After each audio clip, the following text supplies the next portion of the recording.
Welcome to studio in Telugu. Ambedkar Konaseema జిల్లా Christian cell అధ్యక్షులు doctor Raj Kumar పుట్టినరోజు వేడుకలు అమలాపురంలో ఘనంగా జరిగాయి.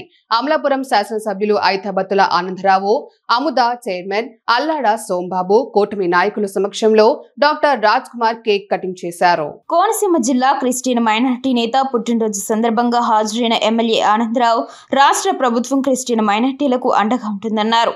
తనకు ఓటు వేసి గెలిపించిన అమలాపురం నియోజకవర్గం క్రైస్తవులు అందరికీ ఉపయోగపడే తన ద్వారా అయ్యే ప్రతి పనిని చేస్తానని ఆనందరావు అన్నారు. 24 సంవత్సరాల వయసు కుర్రవాడు, నాకు చాలా కుడిభుజంగా ఉండేవాడు. అతనికి ఉద్యోగం వేయాలని ప్రిపేర్ అయ్యాను. ఉద్యోగం కూడా చూసి రెడీగా పెట్టాను. అడిగాను, పిలిచి నువ్వు ఓడలలో వెళ్ళి జాయిన్ అవుతావా అన్నాను. ఇంకో ఉద్యోగం ఏదైనా చేస్తా అన్నాడు. సరే అని అన్నాను. పొలానికి వెళ్ళి మోటార్ వేయడానికి వెళ్ళాడు, కరెంటు కొట్టి చనిపోయాడు. నెక్స్ట్ డే ఇంకా చూడలేము మనిషిని. అంటే ప్రాణం అంత గొప్పది, విలువైంది. అలాగే ఆ ప్రాణం ఉంటేనే జీవితం ఉంటుంది, కాబట్టి జీవితం కూడా విలువైంది. రాజ్ కుమారు నిజంగానే అన్ని కష్టాలు పడి అంత భయంకరమైన బాధను అనుభవించి తిరిగి మళ్ళీ కోలుకుని మన ముందు ఇవాళ బర్త్డే జరుపుకోవడం అనేది చాలా చాలా చాలా గొప్ప విషయం. మనందరికీ చాలా చాలా సంతోషకరమైన విషయం.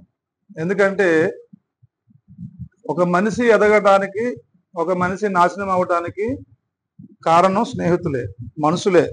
మానవ సంబంధాలే మనల్ని పాడు చేస్తాయి, మానవ సంబంధాలే మనల్ని బాగు చేస్తాయి, ఇంకోటి ఏది కాదు. అలాంటి మానవ సంబంధాల్లో ప్రతి ఒక్కరికి 10 మందో 15 మంది 20 మందో ఉంటారు. వాళ్ళు ఎప్పుడు వాళ్ళతో మనం మాట్లాడకుండా, వాళ్ళతో మనం షేర్ చేసుకోకుండా మనం ఉండలేము. అలాంటి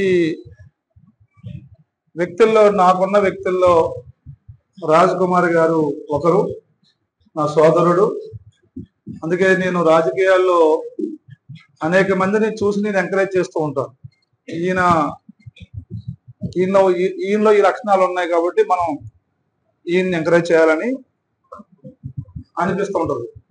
అలాగే రాజ్ కుమార్ గారిని మొట్టమొదటిసారిగా మైనారిటీ విభాగం నుంచి ఎంపీటీసీగా నామినేట్ చేశాము అప్పుడు. ఆ తర్వాత మళ్ళీ నేను ఓడిపోయిన తర్వాత జిల్లా అంబేద్కర్ కోనసీమ జిల్లా క్రిస్టియన్ సెల్కి అధ్యక్షుడిగా చేశాను. అంటే నాకు ఒక మనిషి, నాకు ఒక గొప్ప నమ్మకస్తుడు, సోదరుడు. అలాంటి సోదరుడికి ఇలాంటి బాధ వచ్చినప్పుడు బాధపడ్డాను. ఏమి సోదరుడు ఎంత దారుణమైన బాధను భరిస్తున్నాడు, దేవుడా చూడు. ఎందుకంటే అలాగని మనసులో అనుకునేవాడు. కానీ ఈరోజు అందుకే ఫస్ట్ చూసిన వెంటనే చాలా సంతోషం. నా మొక్కలు కాట కారణం అదే, నా మనిషి నాకు దక్కాడని, నాతో ఉండే మనిషి నాతో ఉన్నాడని, మనం కోల్పోలేదని. కాబట్టి ఈరోజు ఈ పుట్టినరోజు సందర్భంగా హృదయపూర్వకమైనటువంటి ధన్యవాదాలని రాజ్ కుమార్ గారికి తెలియజేసుకుంటూ, అలాగే క్రైస్తవ తత్వానికి విషయానికి వస్తే మీరు కాసేపు ఆపేయండి. చాలా ఎక్కువ అటువంటి పరిస్థితుల్లో దేవుడు చేసుకున్నటువంటి గొప్ప ప్రకారంగా మరి దేవుడు నన్ను ఎందుకు బ్రతికించాడో దేవుడికి తెలుసు. కానీ నేను బ్రతుకుతాననే ఆశ నాకు లేదు, చాలా మందికి లేదు. తిరిగి వస్తాడా లేదని మన యొక్క చేయి పట్టుకుని చాలా ఆ మనసు ఎప్పుడు చూడలేదు. అది ఎప్పుడు కూడా బిజీగా కనబడుతుంది. నేను బ్రతికి వచ్చాననేటువంటి సంతోషాలు చూసాను. ఎందుకంటే ఆయన మోడల్ చేస్తాను ఎప్పుడు లేదు. ఆయన చెప్తున్నా తెలుస్తుంది. నేను ఎలా ఉన్నాను అదే నా మేనరాజు కాదండి. ఆ పిల్ల ఎప్పుడు చెప్పాడు అదే బాబాయ్ ముందు నిలబెట్టాడు అంటే అది కేవలం దేవుని దయ. మీ అందరి ప్రార్థన అందరికి పేరు పేరున కళలో చూసేస్తుంది. అందరికి దేవుని బిడ్డలు, అదేవిధంగా దేవునికి బిడ్డలు, అదే స్థానికంగా కష్టపడుతున్నటువంటి దేవునికి బిడ్డలు ఉన్నారు.